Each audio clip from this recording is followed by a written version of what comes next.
Okay, why don't we bring in now our political panel, and joining us today, Labor MP Zanita Mascarenhas joins us from Perth, and Liberal MP Aaron Violi. Aaron is in Melbourne. Welcome to both of you. Great to have some fresh faces joining us this week on Afternoon Briefing. We might go to you first of all, Zanita. Carbon tariffs look like they're on the way. Chris Bowen has flagged as much. This is under what's called the safeguard mechanism. The idea, I think, is to protect critical minerals processing, aluminium, cement and steel. Is this a recognition that without those tariffs, those industries would be destroyed by carbon pricing as it's about to come in? The thing that I'd say is that the federal Labor government has been acting on climate change, whether that be the 43% reduction in greenhouse gas emissions by 2030, the safeguard mechanism, or rewiring the nation. In relation to what Chris Bowen was saying today is that we want to make sure that Australian businesses have a level playing field, and that's something that we want to see happen and be done fairly, because we want Australian businesses to be at the forefront of helping Australia, but also becoming a super renewable clean energy power. And that's something that we can do with the right economic instruments. Yeah, and some of those industries are vital to your state of Western Australia. Zanita, Aaron, since the coalition supports the targets mid-term, 2030 and then 2050, should we take it as given that you would be about minimising harm with the introduction of carbon pricing through safeguard mechanism? In other words, would you support these tariffs, do you think? Well, I think, Greg, the most concerning thing about this is the Minister has brought in a policy with the safeguard mechanism, and he's now looking to amend that because he's acknowledging significant challenges, and he acknowledges himself that there is a risk that these industries could go offshore because of their initial policy. And it's the other risk with these tariffs is that it's going to be inflationary, so it's going to drive the price of concrete and steel up. At a time when housing is already more expensive than ever, we've got a government that are continuing to make policy on the run. These issues should have been considered and be outlined before the Minister brought this policy, the safeguard mechanism, in. We're now dealing with the implications of this policy, and it's concerning on multiple levels. It's trade protectionism, so it has implications for our relationships with our trading partners. But as I said, deeply concerning that it could potentially and likely be highly inflationary in an already high inflation environment. And critical minerals processing, Zanita, is obviously a fledgling but growing industry for WA. Is it a recent addition to this list, list of areas that might need protection? Aluminium, cement and steel we've spoken about for years as trade exposed, but what's the recognition here around critical minerals processing? I'll just state two things. That Sure. Under the coalition government, we had 22 attempted energy policies.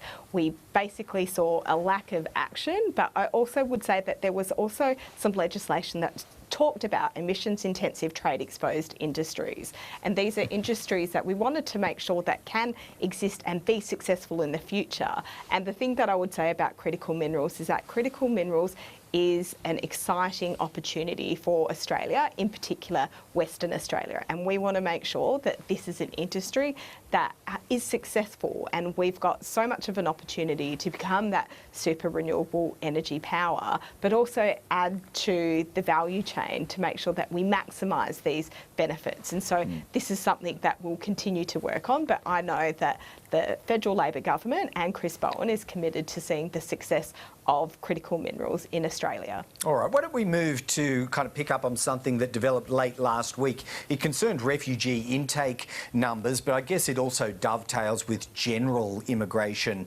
numbers into this country. Aaron, I'll take it to you. There's an obvious question for Labor in this, but as someone from the coalition side, do you see any increase in the refugee intake? It's going to about 20,000, as in conflict with the already high overall or general levels of migrant intake?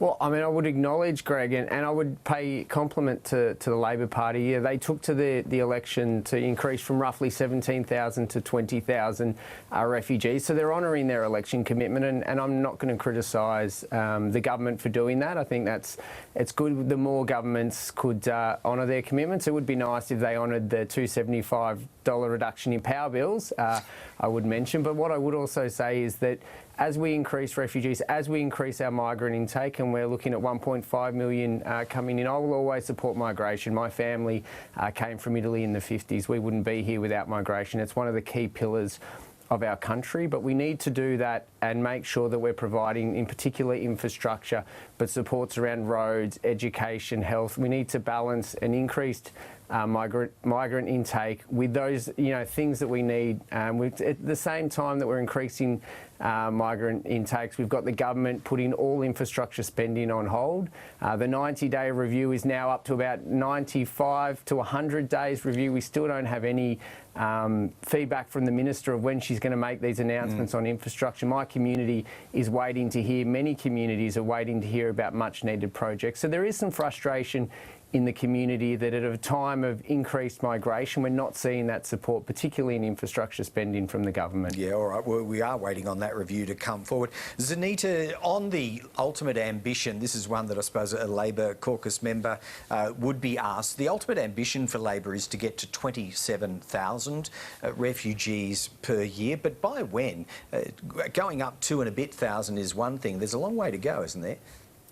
The thing that I'd say, I don't have definitive numbers that I can give with you, but the thing that I'd say that Federal Labor wants to make sure is that we are a global citizen and that we are playing a role in humanitarian visas. But I'd also say that simultaneously that we want to make sure that we continue to have strong, secure borders as well. And so this is something that we will do simultaneously, and this is something that I think the Coalition failed to do. I think that often they were quite mean-spirited, but Labor is a government that can maintain strong borders while also looking at humanitarian visas for refugees. Yeah, we'll try and pin others down on the exact timeline towards the 27,000. Zanita Mascarenhas, why don't you explain to us exactly what your Premier, Roger Cook, is talking about there when he's looking to establish a stronger representation in the East to explain the mysteries of WA to all of us. Isn't that a vote of no confidence in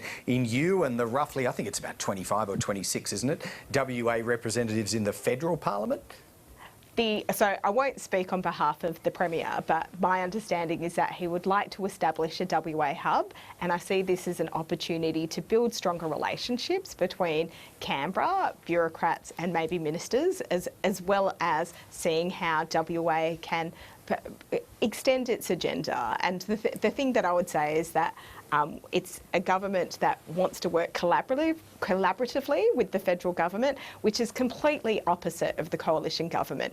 If we cast back our minds, we had a coalition government that not only wanted to not work with the state government, they were prepared to back Clive Palmer and go to the High Court. We have a fundamentally different relationship, but I'd say that the distance between Perth and Canberra it's 3,700 kilometres, and it's long, not just it's not just a 1 hour flight. It's significantly different, and I think it's better to have people that can collaborate in the same room. And Canberra is significantly colder, but this is because we want to build a good relationship, and when WA is strong, Australia is strong. Okay, all right. Well, Aaron, is this going to catch on? If it's good for the goose, is it good for Victoria? A special representative office somewhere. I don't know if it's in Sydney or in Canberra, but somewhere nearby. I mean, ultimately, Greg, we're one nation, and I agree with your sentiment at the start. This is really a repudiation of the Albanese government and those ministers in particular, but also all Labor MPs, that a state Labor Premier is essentially saying that he doesn't have faith in his federal representatives in WA and the Albanese Labor government. He doesn't have faith that they're representing the interest of WA and the interest of all residents in WA, that he needs to establish an embassy in Canberra. That's staggering that he is feeling that he has to articulate that, and through his actions, he's showing that the Albanese Labor government clearly don't understand WA, and that's concerning for all residents in WA. But in Victoria, I'll continue to advocate strongly for the residents of Casey. I know all Liberal members well.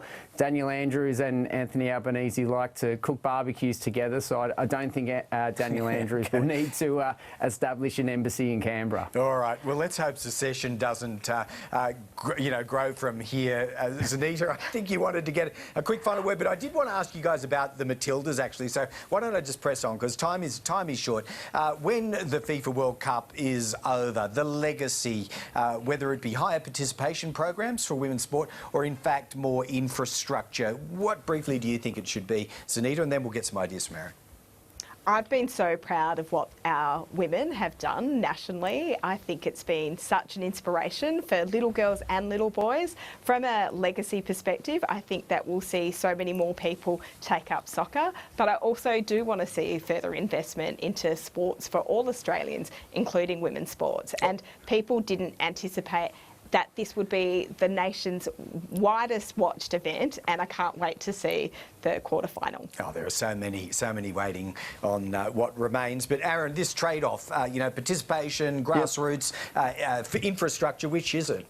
We have to do both, Greg, and I agree with Zanetta. It was amazing Saturday night. I got to watch it with my daughter and my son, and they were so invested in this result. And for my daughter to grow up in a world where she doesn't know anything but female elite sport is amazing, and we should celebrate that. And that's why I'm really proud to be part of a coalition that today announced a $250 million fund to invest in sporting infrastructure.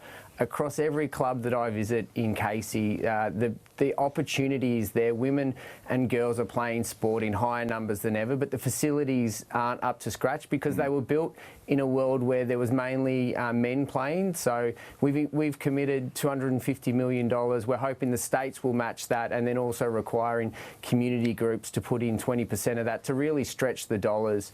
So that's an initiative that the coalition government have announced today, fully supportive of it. And I hope the government will listen and join us in investing in infrastructure and facilities for female sport. Well, I'm sure there'll be plenty of spin-off from success. One hopes so anyway. Aaron Violi, Anita Mascarenhas, thanks so much, both of you, for joining us. Let's do it again before too long.